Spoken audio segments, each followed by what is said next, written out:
Well, welcome back to the Lamppost Listener. My name is Daniel. I'm Phil. And this is a podcast where we journey chapter by chapter through C.S. Lewis's Chronicles of Narnia. This is chapter 2 of Prince Caspian, The Ancient Treasure House. The Ancient Treasure House. You know, I'm really enjoying the chapter titles so far. They're very mysterious, whereas, you know, with the Lion, the Witch, the Wardrobe, we're just like Lucy in the Wardrobe or Edmund in the Wardrobe. And I wonder what that's about. Yeah, exactly. These ones like, wait, what, The Ancient Treasure House? So, Phil, with this episode, or with this chapter, I should say, you find out that the Pevensies are here at their old castle of Cair Paravel, and a lot of stuff has happened since the last time they were here. My question for you, as someone who's reading this one chapter at a time, when did you figure out this was Cair Paravel? I have a few notes. I was already starting to remember, okay, this must be it. I went back, and right at the end of chapter 1, I was starting to have it all come back. And then I have a few notes on chapter 2 where I'm saying, oh, you have to know here, right?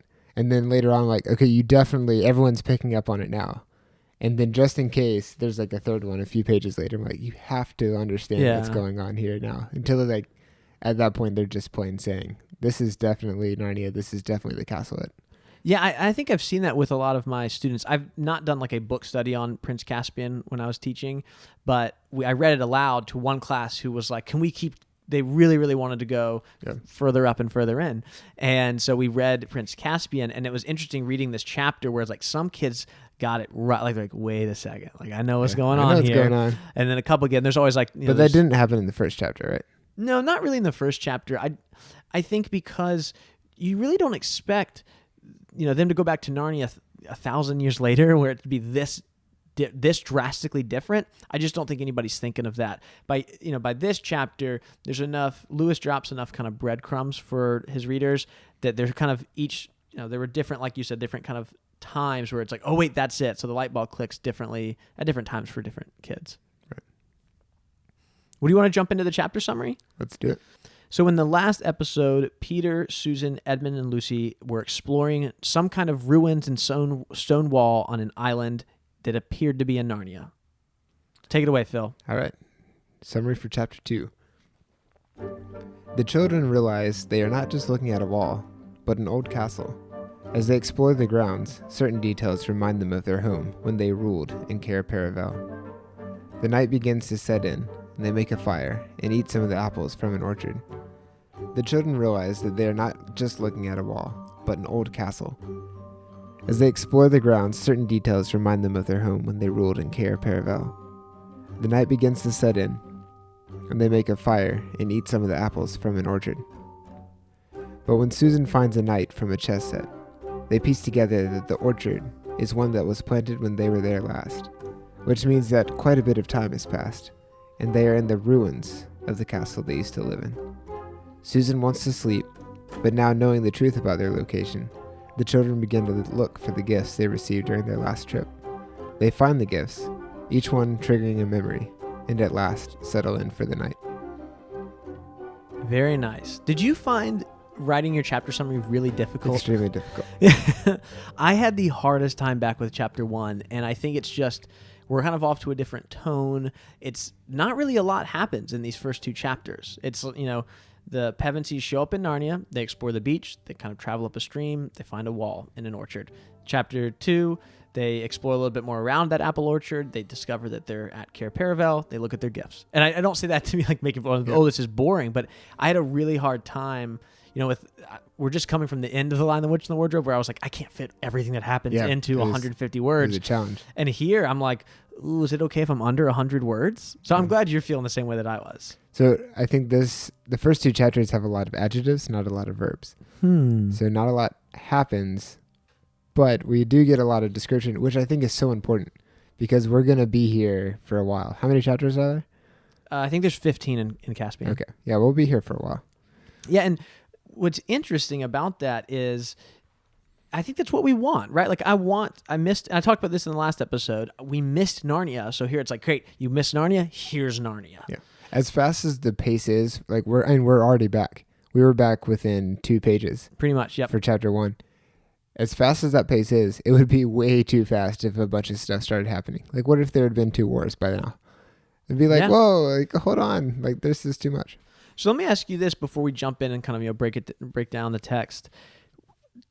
How are you feeling about the start of this book as it compares, now that we can look back, because we can't really look forward, like as it compares to the beginning of The Lion, the Witch, and the Wardrobe? So I think at this point, so at the beginning of chapter 2 of Lion, Witch, and Wardrobe, Lucy meets Tumnus. They talk for a little bit, and the end of it is she's going back to Narnia, which is a lot more happening than in this book.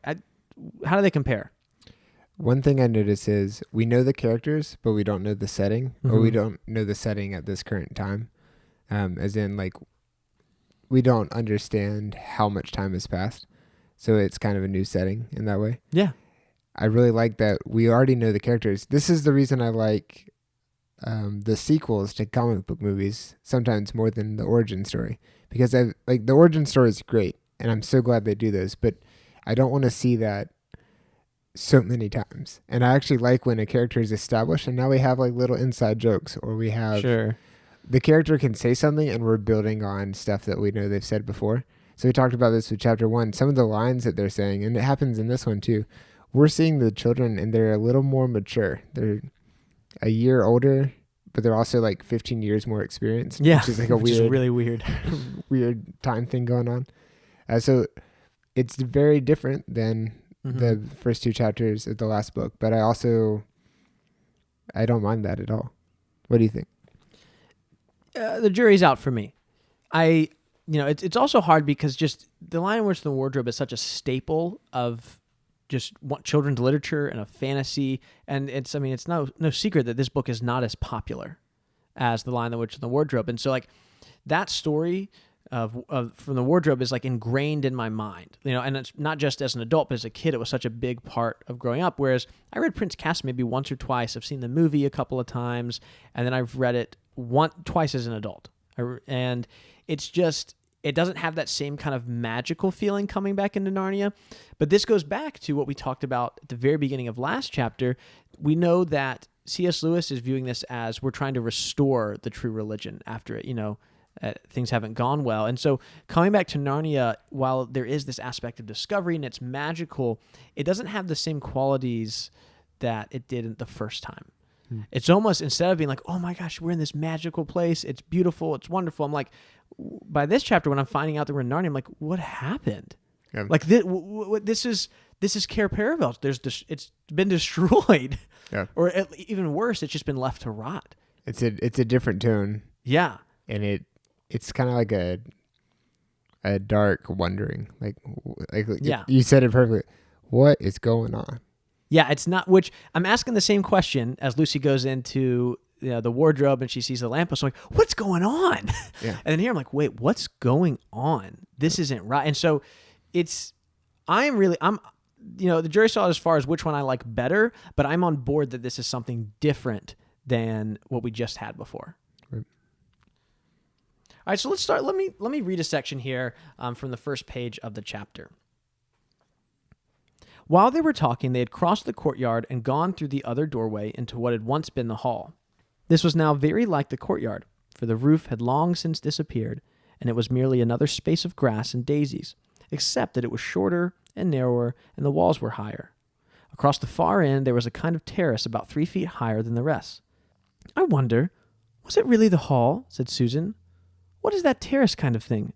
Why, you silly, said Peter, who had become strangely excited. Don't you see? That was the dais where the high table was, where the king and the great lords sat. Anyone would think you had forgotten that we ourselves were once kings and queens and had sat on a dais just like that in our great hall. In our castle of Cair Paravel, continued Susan in a dreamy and rather sing-song voice, at the mouth of the great river of Narnia. How could I forget? How it all comes back, said Lucy. We could pretend we were in Cair Paravel now. This hall must have been very like the great hall we feasted in. But unfortunately without the feast, said Edmund. It's getting late, you know. Look how long the shadows are. And have you noticed that it isn't so hot? We shall need a campfire if we're going to spend the night here, said Peter. I've got matches. Let's go and see if we can collect some dry wood. So we get one of our kind of traditional all four Pevensies have a conversation together. And They sure do. I really like hearing their characters come out. I'd like to diagnose Edmund with something. Okay. I used to carpool with someone who was married to a doctor, so I think I'm qualified to speak on this. Okay. I think that Edmund has low blood sugar. Why do you say that? Because he gets more like Edmund from the beginning of The Lion, the Witch, and the Wardrobe when he's hungry. Even the way I hear it in my head when reading Edmund's voice, it's like, but unfortunately without the feast, it's like, oh, do you want some Turkish delight, dude? Like, oh man, I wish you'd go back and have you read it. I like your Edmund voice way more than mine. We can do that. We can totally do that. I really enjoy this, and I'm very, very interested. And I talked about this a little bit last time, in Susan and the rest of the Pevensies' relationship to their memories of being kings and queens in Narnia, because it doesn't seem to just be the same way that you and I would have memories of third grade, right? Like it almost feels obviously it feels otherworldly, right? Like the fact that it's like we have these memories, but they're not almost our. It's almost like they have someone else's memories, and I'm really interested to see how this unfolds throughout the rest of the book, or if this just kind of comes up right here as their end care paravel. But if it's explored more, which I honestly can't remember, I'm really interested to see what else C.S. Lewis does. So Peter makes the suggestion of starting a fire. He's got some matches, and Lewis has this line of everyone saw the sense in this, and we again kind of get hit over the head with this idea of these kids have grown up. They're more mature than they were last time, and they're going to crush school. You think? Yeah, they've got all that experience. Yeah. Wait, I wonder what it is like for them to go back. Do they have that same level of intelligence? I feel like I would do really well on my high school classes and exams if I could go back now. Because now I know how to study. Now I know how to do all this stuff. Now I know how to take the big concept and figure out, okay, how do we get there? I would love to do that. Yeah, and I wonder if that's what it's like, or if it's like, no, school sucks because we used to be a king and a queen and all that stuff. I think I'd end up on the other side. I don't want to do this. I'm an adult. This is stupid. I'm a king. Yeah, but I killed a wolf. But that's why it's interesting, because it doesn't seem like the kids have that same relationship that you and I think that they do with their memories to being kings and queens. It seems a little bit more kind of like we were these kings and queens, but it's not as vivid as our relationships to our childhood are. So the four children collect some firewood and they begin to settle in for the night. Finally, all four sat down, with their backs to the wall and their faces to the fire. They tried roasting some of the apples on the ends of sticks, but roast apples are not much good without sugar, and they are too hot to eat with your fingers till they are too cold to be worth eating. So they had to content themselves with raw apples, which, as Edmund said, made one realize that the school suppers weren't so bad after all. I shouldn't mind a good thick slice of bread and margarine this minute, he added. But the spirit of the adventurer was rising in them all, and no one really wanted to be back at school. Shortly after the last apple had been eaten, Susan went out to the well to get another drink. When she came back, she was carrying something in her hand. Look, she said, in a rather choking kind of voice. I found it by the well. She handed it to Peter and sat down. The others thought she looked and sounded as if she might... That's okay. It's a weird sentence. The others thought she looked and sounded as if she might be going to cry. Edmund and Lucy eagerly bent forward to see what was in Peter's hand. A little bright thing that gleamed in the firelight. And then this is what C.S. Lewis writes next. All now saw what it was. A little chess knight, ordinary in size, but extraordinarily heavy because it was made of pure gold. And the eyes in the horse's head were two tiny little rubies. Or rather, one was, for the other had been knocked out. I know I kind of interjected there, but that's the part I want to focus on. But let's talk about what you talked about first. Well, I really wanted to point out that when I was first reading this, it said they tried roasting some of the apples on the end of sticks. But roast apples are not marshmallows, so you can't do that. But that sounds terrible. But I know that there's apple pie. I can't eat apples. But are you allergic to apples? Yeah. It's a real thing. I'm sorry. You probably. It's a real thing. Is this why you don't like pie that much? The hardest part of my disease is that no one believes me. I don't think many people are feeling that bad for you. No. It's not a big deal. But again, you have Edmund being really upset, and he gets hangry really easily. Oh man, and it's just also, you're hungry when you want to eat margarine. That was a terrible time in our history. Well, I'm really interested in this chess piece that they find because it reminds me of how, simple objects in our lives can bring back really strong memories. I'm sure you've you come across something from your childhood or I actually have this little top that has like a very specific weight. Are you all right? And I use it to make sure I'm not dreaming. Okay. But we do all have those kind of things, just like Leonardo DiCaprio does, right? Where like it brings back a really vivid memory. And I'm really drawn to this idea because our characters here are nostalgic for lives they already live. It's almost like deja vu for a life that happened but isn't actually a part of them anymore. But it really is. I know that doesn't make a ton of sense, but that's kind of the weird tension here is that they are children who are, young, but they have all of this other life experience. But it didn't necessarily seem to just carry over. They are not, I think it's kind of clear, they are not 30-some-year-olds trapped in the bodies of 10-year-olds. Do you feel like that's the case? Here's how I think about it. I think it's like if something really great happens and you wake up the next day and you're like, I really hope that wasn't a dream. Mm-hmm. And then you see something from the day before that kind of proves that that wasn't a dream. Going back to Narnia for them is like that. Where they're seeing something like it was real and they knew it was real. They didn't have any doubt, but it's like, yeah, but like it brings all those memories back. And then like it, not only is it real, but you get to keep going. You get to keep living that. Sure. That's the piece that's different here. Yeah.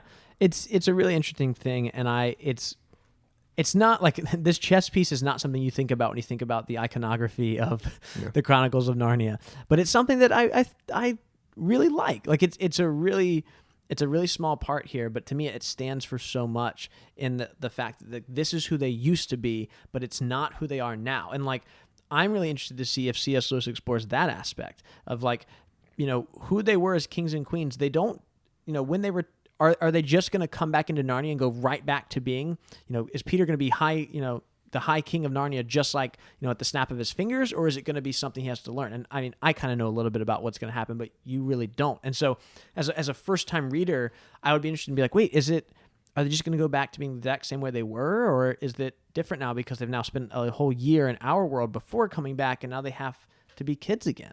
I think it'd be weird if they were back to the age they were when they left. Oh, yeah. It'd be even weirder if they're like 400 years old and they can't do anything without like breaking a hip or like, oh, we probably shouldn't go up that staircase because we might fall. Is that what you want to see in the new Netflix series? That would be amazing. Yeah, oh, no, thank you. Use the same team that did the old age makeup for Harry Potter 7 Part 2. Please don't. Please, no one ever use that makeup ever again. Well, so next they find this chess piece and they kind of just talk about like what this place could have been. They don't start to make the assumption. Well, Peter's really the only one that starts to go, wait a second, guys, this is Cair Paravel. And the others push back a little bit like, is it? How could it be? And Peter has 4 really good points. So he says, 1, the hall is the same size and shape as Cair Paravel. The castle well is in the same place. Susan found this chess piece that is really similar to the one we used to have. And you guys remember, we also planted that apple orchard outside the castle. And I just want to point out that the professor would be so proud of him for using logic. And maybe in this past year at school, they did finally teach some logic in there. Crash course in logic. Yeah. Or the professor taught him enough in that one story. And they're like, okay, we got to apply this. We got to apply some logic. And there's this really great section again, and finally we're getting more of our characters talking to each other. We didn't have as much dialogue in the last chapter, and I wanted to read this exchange between Peter and Edmund. But look here, Peter, said Edmund. This must be all rot. To begin with, we didn't plant the orchard slap up against the gate. We wouldn't have been such fools. No, of course not, said Peter. But it has grown up to the gate since. And another thing, said Edmund, Cair Paravel wasn't on an island. Yes, I've been wondering about that, but it wasn't a peninsula. Jolly near an island. Couldn't it have been made an island since our time? Somebody has dug a channel. But half a moment, said Edmund. You keep on saying since our time. But it's only a year ago since we came back from Narnia. And you want to make out that in 1 year castles have fallen down and great forests have grown up and little trees we saw planted ourselves have turned into a big old orchard? And goodness knows what else. It's all impossible. And I really like, because Edmund is kind of the surrogate for the audience here, being like, wait, this doesn't make any sense. Like, what are you talking about? But Peter is showing a lot of maturity. This is very different from the Peter who pushed back so much against Lucy and what seemed to be impossible in the very first part of the book. Now Peter is like, look, we got to, like, this is what makes sense, and I'm willing to accept that a lot of impossible things are going to happen while we're in Narnia. Right. It's a lot of great character development. I'm really enjoying Peter's character right now. So what happens next, Phil? Now that they are realizing where they are, they're like, well, there should be a door here. And they do find a door. And we also find what British people used to call a flashlight. Wait, what does it say again? A torch. Did they just call it a torch? An electric right? torch. An electric they try torch. to do a torch, and it doesn't work. And then they get an electric torch. Do you think that was... I just kind of assumed that's what maybe it was called everywhere, not just in England. I'm sure they call it a torch. I've seen it on like product. I mean, packaging. electric torch is way cooler sounding than flashlight. Yeah. Flashlight doesn't... whenever I see a word like that, I'm like, why did they call it like that? And then I think, why do we call it what we call it? And then I compare the two. An electric torch makes way more sense. And it's super cool. It's awesome. And I would much rather buy a package that says electric torch than flashlight. Do you want to start doing that in our own lives? We'll just start calling them electric torches. Yeah. And Okay. I'm going to call stones philosopher's stones instead of sorcerer's stones. Okay. I'm going to say calor and schedule. I have a lot of plans. Aluminium. Aluminium. That's my favorite. We are not making fun of our We are celebrating listeners in culture. the UK. We are celebrating them. That's right.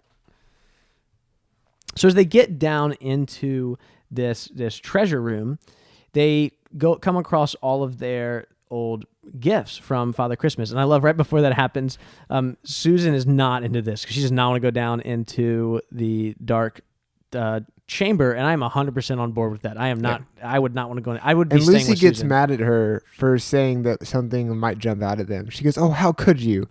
And I'm like, "It's not her fault. She's the one being reasonable. You're the one who wants to go down into a dark place and not know." I mean, it's in line with the character of Lucy and Peter, especially, and Edmund. Again, we really didn't see him explore Narnia from a good, mindset. Like when they first went to Narnia in chapter 6 of Lion, Witch, and the Wardrobe, he was already had plans to betray his siblings. So we don't really know what it's like for him to explore. I guess we're seeing he is definitely more on the side of Lucy and Peter of let's go explore. Let's even at some points probably be a little idealistic in our view of safety, right? Like I think he's in the middle. Like an example would be, but suddenly Edmund said, "Look here, we mustn't waste the battery. Goodness knows how often we shall need it." Okay. So he's in the middle. He's like, he wants to go exploring, but he wants to be expeditious about it. Oh, that's smart. I like that. And then, Susan's It sounds smart because he used the word expeditious. That's not what I was thinking, but sure. Susan's on the other end of that spectrum of being like, no, like I just, it's, to be honest, it almost seems like she's really not enjoying it that much right now. I don't think that's because she just hates Narnia or anything like that. I think it's more of, she's just like, great, we got to think this through. She's kind of going into like, a parental mode. So they come across all of these gifts. I like that. But who doesn't get it a gift? Well, Edmund doesn't have his, and I was going to say I like that C.S. Lewis points out this was his own fault, and you can read about it in the other book. So he's also doing some marketing. Hey, if you didn't go back and buy my first book, make sure you get it. It's a combination of a sick burn and like go back and read the other book just in case you missed it. Yeah. If you're wondering what the other 6 books that this is packaged with. Yeah. I mean, do you think, could you pick this book up as number 2, which is the order it should be read in? Could you pick this up as number 2 and have any idea what's going on, or would you be completely out of the loop? Usually they make a sequel watchable or readable without the other books. Well, maybe not for books. I don't think that this one would do as well as if you had read the other stuff. I mean, obviously not as well, but could I hand this off to a 9-year-old student and be like, hey, I'm sure they would still enjoy it. Yes. But would they be like lost for the first part of it? I think they would actually be able to read it. I think so too, actually, because the Pevensies have not gone back to the same world that they left. Like Narnia is very, very different. Very different. And they know that something happened before, uh-huh. but there's nothing where it's like, oh, we got to go get the gifts. And they're like, what gifts? And they're, oh, you remember the gifts? And they're like, oh, yeah. No, it's like he gives enough detail where you could get through it. Yeah, I think you could pick it up. I mean, obviously you should read the first one, first, but I think you could still enjoy it. Yeah. So they get all the way, through they go through the treasure room. Peter gets his sword, and they go back upstairs and fall asleep. And that's where the chapter itself ends. So they really spend kind of the last third of the chapter just going through the treasure room, getting their stuff together, and going back up to the warm fire. Do you have any last thoughts on this chapter? 2 things that stood out to me right from the end. Susan mistakenly says, "that other place," which means England. She goes, "England, I mean." Like, whoops. Yeah. They forgot where they're from? That's crazy. And then the other part I really liked was, she's like, "Oh no, I don't have my quiver full of arrows." Do you remember how many arrows she had? How many? 4. Do you think that maybe she used all 4 arrows at one point? Or they're not there anymore. Like maybe she could get some new arrows? Did we already talk about this? I can't remember. We talked about the arrows before. Okay. She had just gotten more arrows. You're at. Yeah, she's upset about the quiver, right?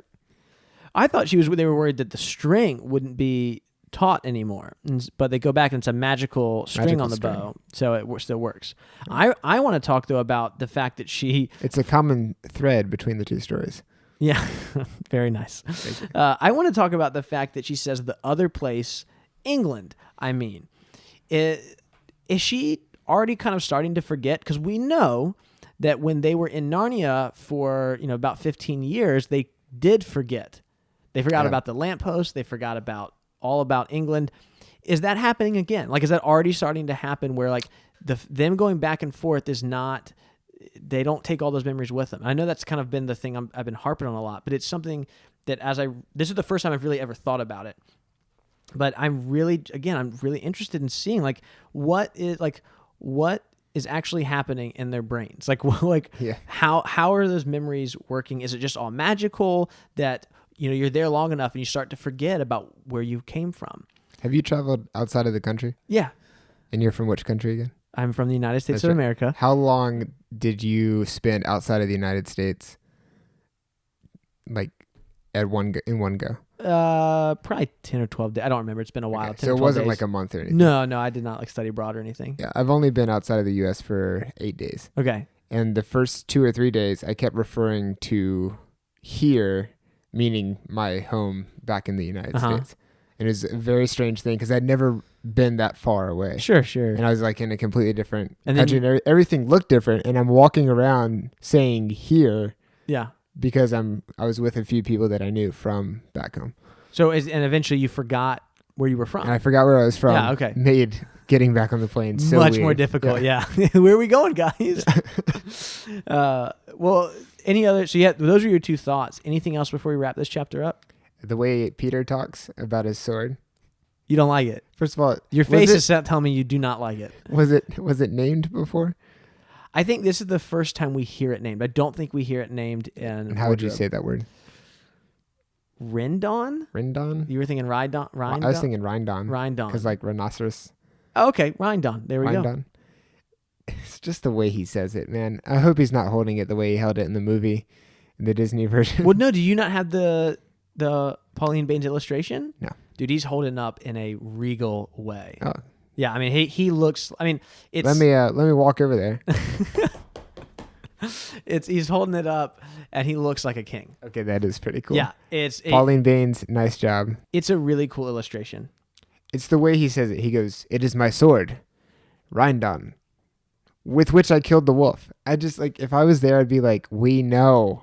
Oh, you see? Oh, that's the sword? I thought you used a different sword. So I think it's more of like this. It's like Aragorn receiving the sword of Elendil. So he's saying it a little softer, like, "It is my sword, Rindon." No, opposite of that. I'm not thinking movie Aragorn. I'm thinking book Aragorn. And then like he's just like, "This is who I am. I am confident in my identity as the king, and so I will claim kind of my throne." That's how I take this as like Peter. And it says, there was a new tone in his voice, and the others all felt that he was really Peter the High King. So like, I mean, like this is, you're annoyed by him, but I'm like, I'm all in. I love it. Well, now that I'm hearing it in that voice. You sound like a jerk, right? Yeah, I apologize. I do love the juxtaposition. Right, what comes right after that sentence? He goes, "Then, after a little pause, everyone remembered that they must save the battery. So he's like holding up a sword. Everyone's like, "Oh yeah, he's a king." Oh, whoop, forgot about the flashlight. Dude, they turned it off and just go to talked sleep. about Yeah. this. Whoop, forgot about the electric torch. Thank you. Yeah, it's a cool little thing. It's a weird thing because not a lot happens in this chapter. Like but a lot of important, like not a lot, but a couple of important things happen, and that's the kids. I think at the end here, they have now reclaimed their roles. We don't really know what Narnia is like at this point. We don't know if there's even a throne really for them to reclaim. There's no castle for them to reclaim, but they have like taken on that as their identity. They are no longer 4 children from that other place. They are now kings and queens of Narnia. But the question is for us, we'll find out in chapters 3 and 4 is what is Narnia now? Yeah. So like now we know who they've reclaimed that. The next question is what happened? Right. All right, so next time we will be in chapter 3, which is called The Dwarf. And in that chapter, the Pevensies rescue a dwarf on the island. Well, you can follow us into Narnia on our Twitter or Facebook pages, and if you have any feedback, please feel free to reach out to us at thenarniapodcast@gmail.com or leave us a voicemail at 406-646-6733. Again, we always appreciate reviews on Apple Podcasts because they help other listeners find the show and join with us on our journey through Narnia. Our show's themes were created by Kevin MacLeod, and you can find more of his work in the links in the episode's description. Thank you again for coming along on this journey, and we will be back next time with Chapter 3.